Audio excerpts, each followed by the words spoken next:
Would you say that someone who strongly believes that we are to abide to the Old Testament dietary requirements? I would say that Christ said that it is not what goes into a man that makes a man unclean, but what comes out of a man. Because what goes into a man, as Christ said, is evacuated from the body, but what comes out of the human heart is what makes a person unclean. Do you speak lies? Do you speak hatreds? Do you speak bitterness? Are you filled with envy? Are you filled with, greed? Are you slothful? These are the things that make you unclean. And when Christ said that, he declared all foods clean. I mean, he said that and he declared all foods clean, but even the apostles didn't fully get that. They still were Jewish. And part of Jewish culture is that you abstain from certain foods because it's just not part of your culture.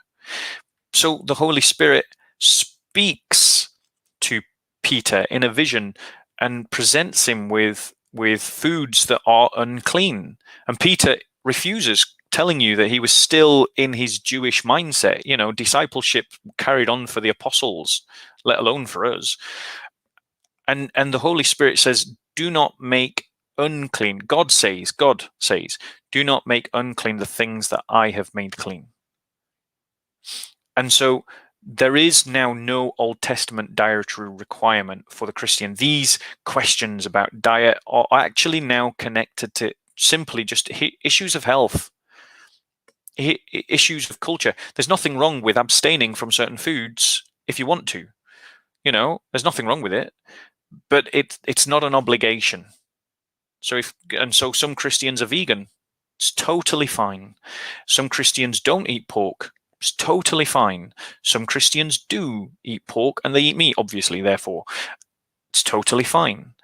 There can be some kind of ethical questions now about what kind of foods you eat. And that may mean that a Christian conscience is more convicted to abstain from certain foods, like, say, battery farming chicken. Because of questions about cruelty to animals. But that's not a moral obligation based on Old Testament law.